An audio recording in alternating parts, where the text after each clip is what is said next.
ઘણી વખત આપણે એકી સાથે ઝાઝા બધા કેળા ખરીદી લેતા હોઈએ છીએ અને કેળા વધુ પાકી જવાના લીધે આપણે તેને ફેંકી દઈએ છીએ. તો કેળાને ફેંકવા કરતાં તેમાંથી બનાવો નવીન શાક, જે ખૂબ જ ટેસ્ટી બનીને તૈયાર થાય છે. તો અહીંયા પાણીમાં આપણે બધા રૂટીન મસાલા લીધા છે, જેમાં ધાણા જીરું પાવડર, લાલ મરચું પાવડર અને હળદર પાવડર ઉમેરેલા છે. શાકના વઘાર માટે આપણે થોડું ઘી અને તેલ લીધું છે. ઘી તેલ ગરમ થાય એટલે રાઈ જીરું ઉમેરી દેવાનું, સફેદ તલ, અજમો, તમાલપત્ર અને ઝીણું સમારેલું લીલું મરચું ઉમેરી દેશું અને એક ઇંચ આપણે અદરકનો ટુકડો ઉમેરી દેવાનો છે અને આદુને સારી રીતે સાતળી લેવાનું છે. પછી ઝીણા સમારેલા ટમેટા ઉમેરી દેશું, તેને પણ આપણે સારી રીતે સાતળી લેવાના છે. ટમેટા થોડા સતળાઈ જાય એટલે આપણે જે પેસ્ટ તૈયાર કરેલી હતી તે ઉમેરી દેશું અને એ પેસ્ટમાંથી તેલ છૂટું ન પડે ત્યાં સુધી આપણે સારી રીતે સાતળી લેવાનું છે.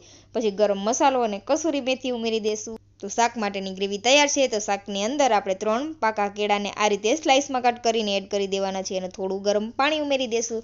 તો શાક તૈયાર છે. તો ગરમા ગરમ કેળાના શાકને પૂરી, પરોઠા કે રોટલી સાથે